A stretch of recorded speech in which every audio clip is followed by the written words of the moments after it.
Alright guys, we completed the most difficult task this morning, and that was getting to the gym. Just felt a little lazy this morning. I don't know what it is. I only have around 2 weeks left in the trip, and since we're up so much on the trip so far, it kind of has me feeling like I just want to go home and relax and see my friends a bit. But these last 2 weeks, they're going to be tough, and I'm going to grind it out. I'm planning to film every single day that I play at the casino, so you guys are going to see all the ups and downs, and that's the reason why I have not been updating my Instagram. Isaac Wallace Poker, by the way. Yeah, so we're gonna go get this workout in. I'm gonna do some chess today, get back to the house, do some meal prepping, and then we're gonna head to the casino. I'm feeling fresh since I did complete the task of getting to this gym, which makes me feel accomplished already. Sometimes it's just the small things, but I'm gonna get this workout in. I'll see you guys at the gym, and let's go.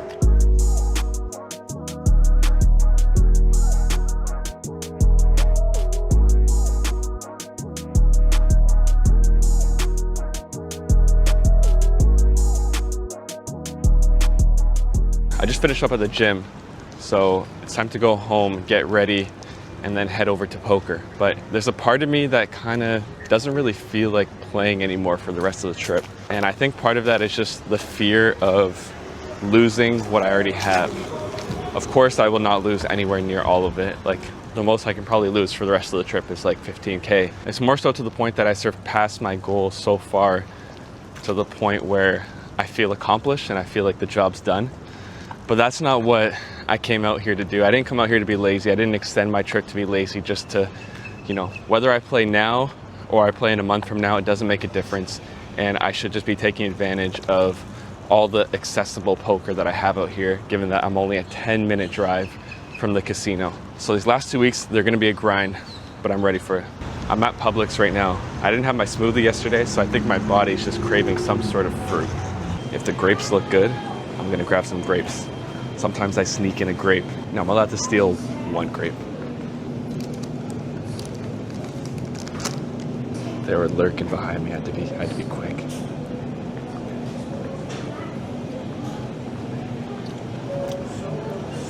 No good. No good. Wait, they got more grapes. I just saw the lady do exactly what I did. Grab a grape, try it out, and leave. So it looks like I don't even need to try out those grapes. She already did it for me. Oh, yes. Oh, yes. All right, guys, we finished the morning routine, and it's time to head to the casino. I'll see you guys there. There's one player who always brings a jar of jam and puts little tiny ducks on top of it for when he goes all in. Pretty cool trick. But there's one girl who took a liking to it. She ended up bringing a ton of little ducks and started handing them out to people. I got a duck today. I'm hoping that it brings me some good luck.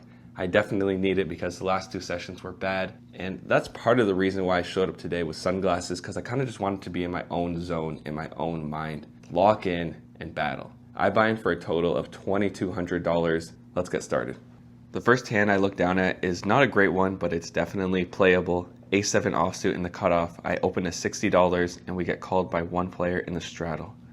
The flop comes out 6, 7, 8 with 2 spades. She checks it over to me, and on this sort of board texture, I'm going to be pure checking this back. She can actually lead on this board quite often because it is going to hit her range much harder, and the solver is going to be doing that pretty often from this position. I'm not sure if she knows that, but anyways, flop goes check, check. The turn comes out and it's a board pairing 8, top card pairs. I would assume if she had any sort of value that she'd bet it now, because if I was trapping on the flop with some sort of overpair, she might assume I could check back once more. So when she checks it over to me again, I think that I'm probably good here, but not good enough to throw out a bet yet, so I check it back. So we're headed off to the river, and it comes out a 5, so now it's 4 to a straight. Pretty brutal card for my specific hand. She leads out for full pot, $125. I don't love this, but like I said before, I would assume that she'd lead out with value on the turn. So now basically she's saying that she hit a straight, and I actually think if she had a straight draw on the turn, I would assume that most people would probably bet that. So given that I think that, I don't think she has a ton of straights here.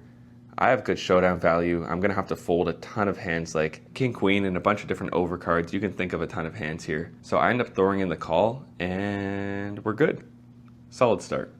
In this next hand, I have ace-8 offsuit in the straddle. Big blind professional raises to $75.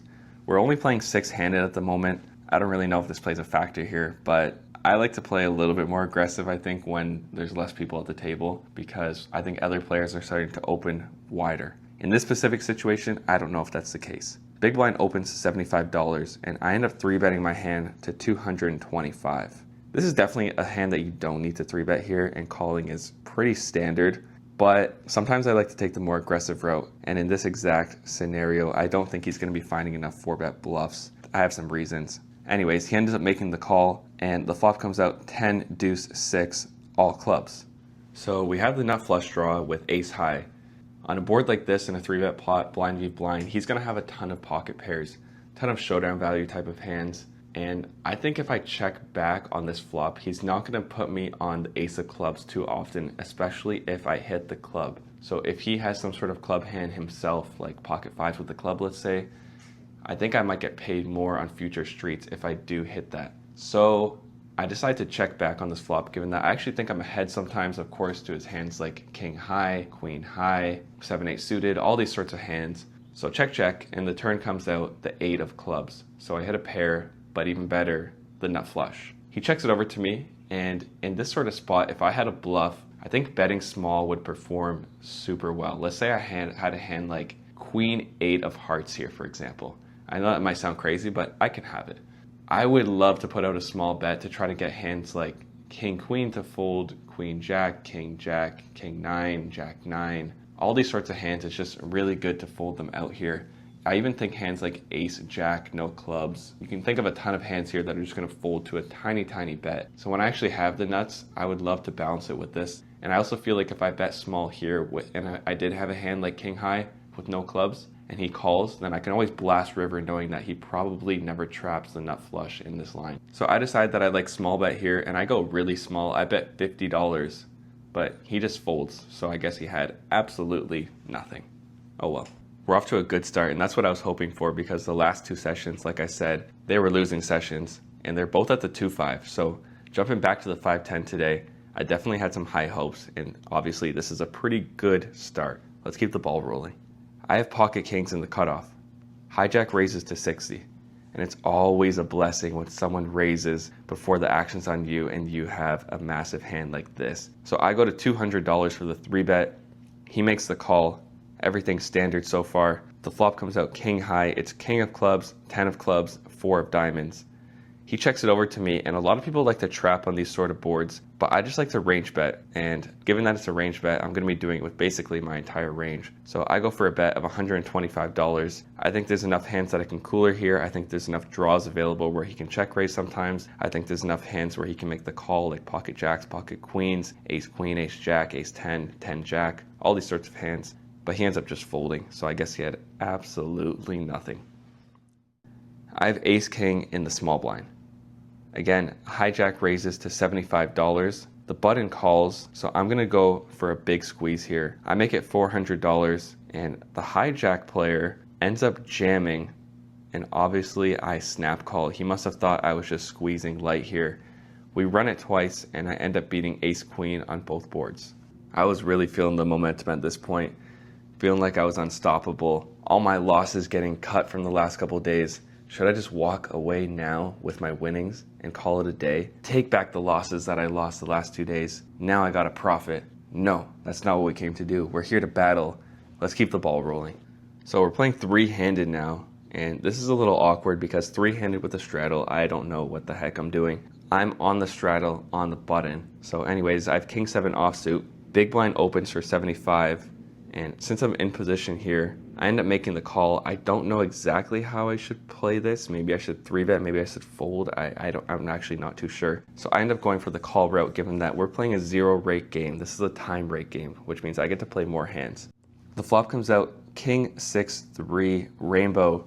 He ends up going for a range bet of $50. This is a pro. The only read I have on him at this point is that he's slightly tighter. He doesn't bluff as much, but I have top pair. So let's keep going with this hand. Turn comes out, and it's the queen of clubs, bringing in the backdoor flush draw. He now bets $175, and again, I make the call with top pair. The river comes out the 3 of clubs, so the backdoor flush draw gets there, and he now bets $335. I'm not too sure I understand exactly what he's repping here, And given that he opened in a position where his range should be a lot wider, he's going for thin value. So now he's basically repping a hand like King Jack or better. And I would actually assume he might check a card like this with King Jack. So now in my head, he's saying he has Ace King or better, which these are massive hands for the positions and how wide the ranges are here. So given this information and given the size that he bet and the fact that hands like Jack 10 would have to use this line, 4-5 if he ever has it, he would have to arrive here and bluff. Maybe even hands like 5-7, 10-9. He has all these sorts of hands, so I'm just thinking that I'm getting a good enough price here to call with my top pair. So I make the call, and we do lose to Ace King offsuit. Okay, one small loss is okay. It doesn't mean the momentum is fully shifting the opposite way. And I hope not, because next hand I look down at is Ace 10 offsuit. I open up the action to $60, and as a small blind player, and this is someone who I want to play pots with, he makes the call. So we're in a pretty good position here, heads up against a player who's pretty fun to play against. The flop comes out 10, 4, 8, 2 spades, 1 club. He checks it over to me, and I could just exploitatively bet a bigger size here because he's probably not paying attention to bet sizes too much. But players at the 5-10, even if they're recreationals, I'd say do understand bet sizes a little bit more sometimes. I don't know this guy too well yet, so I go for a bet of $50. He makes the call. The turn comes out the Jack of clubs. Not the best card for us, but also not the worst. He now leads for $200 here. And I'm not too sure what this could mean. This could have some draws that he's just kind of like setting his price, hoping that I fold. I'm not too sure. Maybe he hit a straight. He can for sure have straights in range like Queen 9 and 7-9 suited. But I'm not folding yet. I make the call. And the river comes out. It's a pretty great card. It's a 10 of clubs, pairing the board, but bringing in the backdoor flush draw. He thinks it over for a bit and then checks it to me. He only has 1100 left in his stack. And so I think the best route here is to just jam and hopefully get called by a hand like a worse 10, for example. Maybe he was scared of the Jack on the turn and he was just setting his price with a 10. Maybe he had a straight draw, or maybe he hit a Jack, he has a hand like Queen Jack on the turn, and he's just not gonna believe me. He's gonna put me on a missed straight draw or missed spades. I'm not too sure. Another reason why I jammed here is I have the Ace of clubs, which means that it's less likely that I ran into a backdoor nut flush.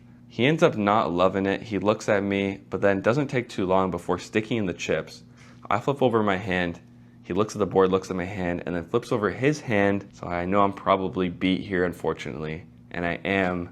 He shows us Queen 7 of clubs for the backdoor Queen High flush. And this just goes to note that betting small on the flop gets a lot of hands to float, especially against whales or recreational players. They love to call small bets on the flop. Something positive about this though is that they arrive on a lot of rivers with absolute garbage, which just makes our line easy to make hero calls with depending on their bet size that they choose in these spots. Obviously that's not how this hand got played out, but let's say that this turn was the Jack of clubs and he checked it over to me instead of betting $200 and I checked back. Well, on the river, if he missed with Queen High, of course he's going to stick out a bet, and now we win extra money, of course. This line works really well betting small on the flop sometimes, but unfortunately we do get absolutely coolered every now and then because they can hit stuff like this. Nice hand to him.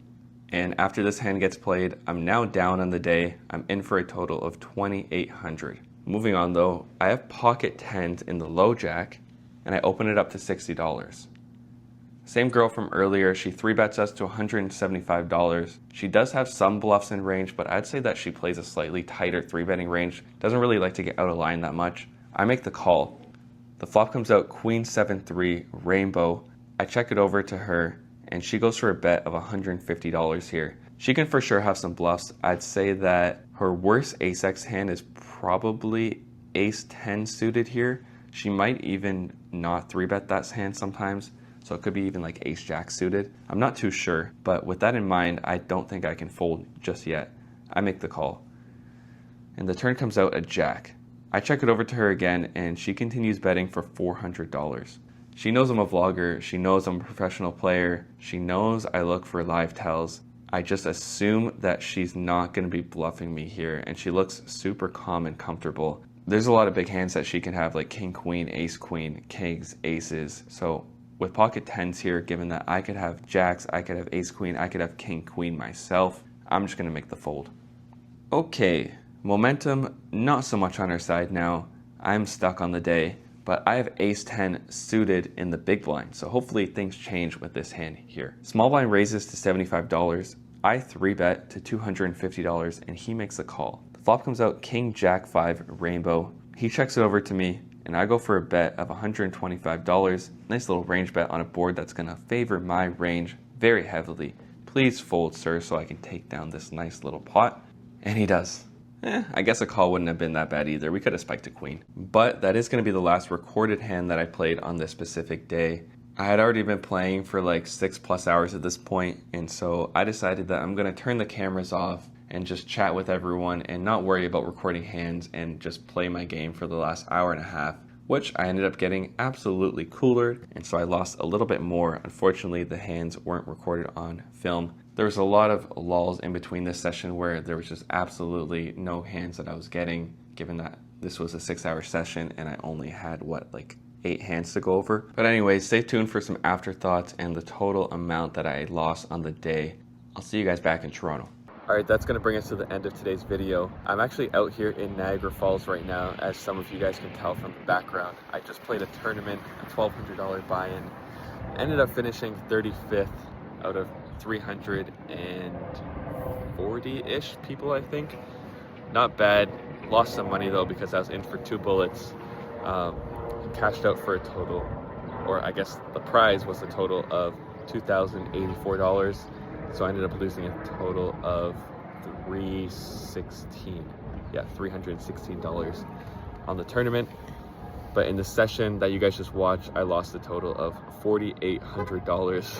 So that was obviously not a good session, and I think one of, if not the worst session on the trip so far. Like I said, stay tuned though, because there are a few more sessions to go before the end results of the trip. Hopefully you guys enjoyed. The subscribe button is down below. All that stuff is down below. I'm gonna get out of the way because the wind is killing me. But hope you guys are having a great day, and if not, hope it goes great later on. Peace.